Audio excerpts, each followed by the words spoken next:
guys, it is MissSimReno. If you are returning to the channel, welcome back, and if you are brand new, I am very excited that you decided to join me here today for this very special speed build. So we are in Strangerville, and the reason for that actually doesn't even necessarily pertain to this build exactly, but I'm building an abandoned movie theater. So what sparked this idea was, I don't know if you guys have heard of it, it was one of the top horror / scary movies for 2019 so far. It was Nightmare Cinema. I just watched it this weekend, and I mean, it wasn't necessarily super scary, but it was definitely creepy and definitely kind of spooked me a little bit in a sense. I don't know, it really made you think. It was really creepy, really, I don't even have any other synonyms for it, but it was really creepy, and obviously it took place in this old abandoned movie theater, and there was this projectioner who basically, I don't know, he kind of like latched onto your very worst fears and essentially projected them in front of you. He would lure you into this movie theater and then go ahead and feed off of that fear, and it was really creepy. So if you haven't seen it, definitely watch it if you like that kind of thing, of course, which my boyfriend and I were looking to get a little spooked, so that is why we watched it.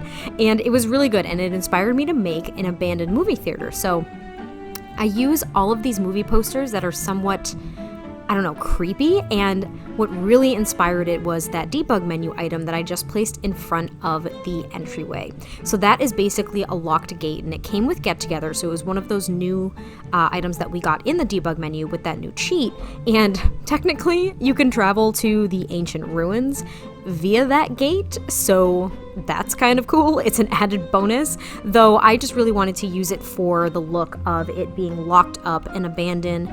You're not supposed to enter it, you're not supposed to be here, and it's just been sitting here as a statue of what once was in the middle of Strangerville. So I also used that fire escape from the new debug menu as well, and that was actually from City Living. So if you're wondering where those items came from, at least you can kind of narrow it down, because I was able to filter them out and find them really quickly.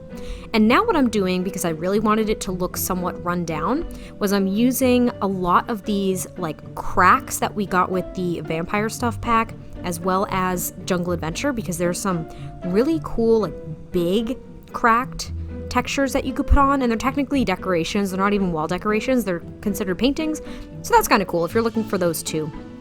And there are also some kind of like gross, slimy smudges that you can put on windows and walls and stuff that came with the vampire stuff pack, as well as Strangerville. So I used a combination of all of those to really make it look like this building was falling apart.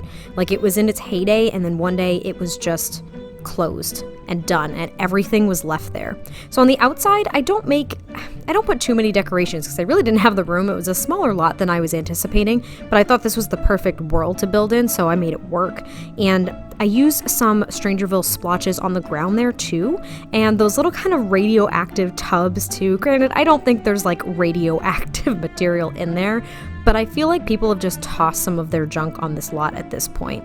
Like, this is a place where rowdy and unruly teenagers go and try to egg it and crash it and stuff like that. So the lot traits for this lot are actually a teen hangout spot, as well as haunted. So when I was playtesting it, no ghosts appeared, but it is a haunted lot. So I'm hoping that if someone does place this in their game, and as you continue playing with it, that ghosts will actually pop up randomly and spook your sim. So all in all, I thought the idea would come together really well, so I was so excited to see it kind of come together here.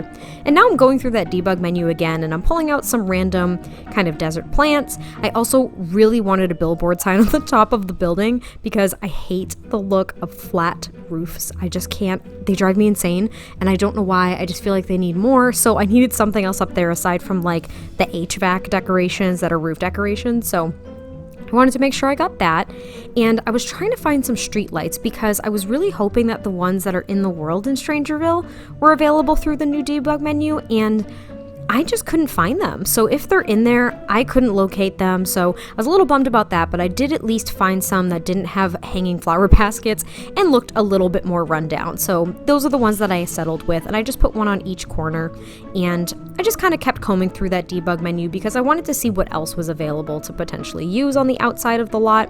So I do grab some more plants and stuff like that. But other than that, the exterior is fairly simple. It really is just kind of barren, broken down, beat up, and I was so happy with how it turned out. So we're now going on to the interior, and like I said, it was a little bit smaller than I was anticipating, but I did want to make sure that there was at least one theater, which there ended up being two. And I wanted to put an arcade in there because when I was thinking of actual functionality, because I wanted this lot to be functional if you placed it in your game, we don't have a movie theater lot or anything like that, but we do have just kind of like a generic lot trait. So that's what I ended up giving it, just generic community lot.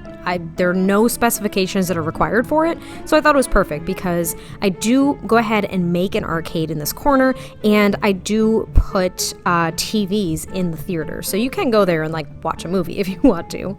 But here I really wanted to make this arcade look very cluttered and fun and kind of chaotic. Those seem to be synonymous words for me, fun and chaotic.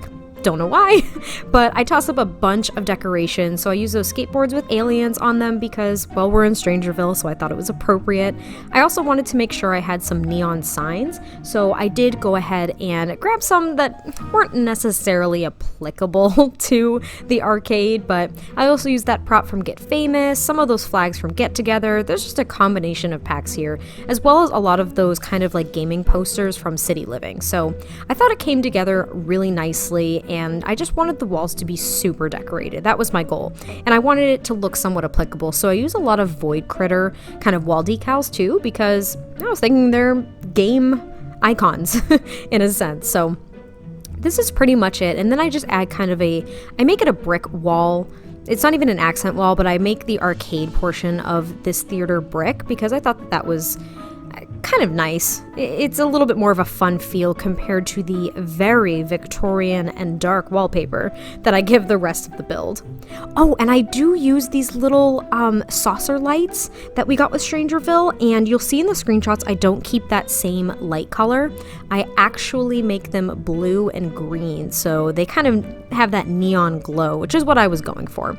And here I'm making kind of a faux counter where you would go ahead and get your tickets and maybe your popcorn, and I didn't think that those shells of, I suppose, juice is what we're going to call them, were really applicable, but I did kind of put up this quote-unquote menu sign, so my thought was that it was the movie times as well as the items that were available for snacks, and it doesn't really fit, but it kind of fits for the purposes of like what I'm trying to accomplish here. But there are the popcorn machines, and your Sims actually can get to them, so if you want to make some popcorn and actually go sit down and watch a movie in the theater and wait for the ghosts to show up, you go for it.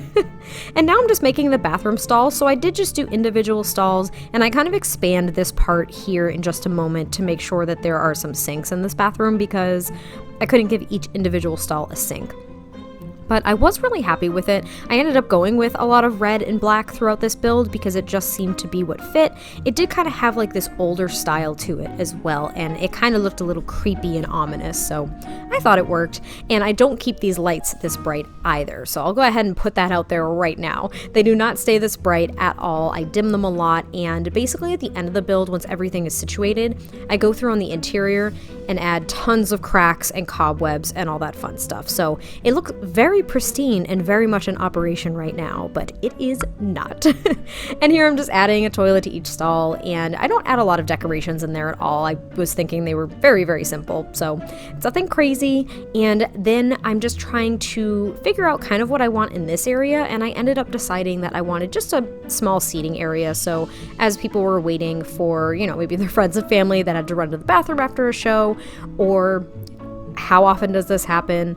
Some poor parent has a child that starts crying. I always feel so bad, and I don't get angry, like I genuinely feel bad if their kid starts crying or doesn't like the movie or something, because I've been in that position. I don't have children myself, but I've been in that position, and it just stinks. So long story short, I was thinking that's where they could come out and take the kids if they start crying, but also just some seating outside of the theater seemed like a good idea. And you're noticing probably that I'm taking this picture frame and merging it in with these movie posters because it fits perfectly and it kind of makes the movie posters a little bit more fancy. So that's a cool trick. I was trying it with a few other mirrors and frames and whatnot, and it didn't work. And that one, when it finally worked and clicked, I ran with it. So that's a really cool trick if you're trying to kind of fancy up some posters or at least some decorations that are that size in the game.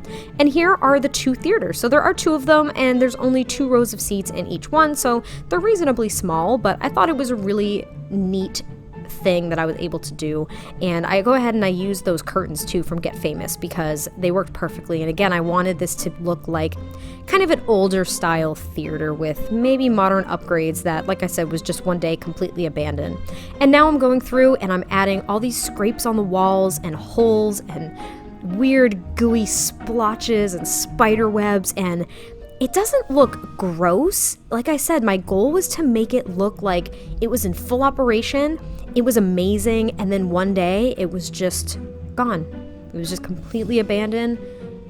The owners just abandoned the property altogether. It never got resold, and essentially it was just left there as a ruin in the town. So play with it however you will, because I thought it was really, really neat. And of course, you're probably thinking, how do they get in the theater? I do go ahead and add a door in each theater here, so your Sims can actually get in and use this lot for whatever functionality you see fit. And I was going to try to make it a little bit more inconspicuous, but it doesn't matter. And now we're almost to the screenshot, so I hope you guys like this, and let me know what you think, and I'll catch you next time I post a video. Talk to you soon. Bye!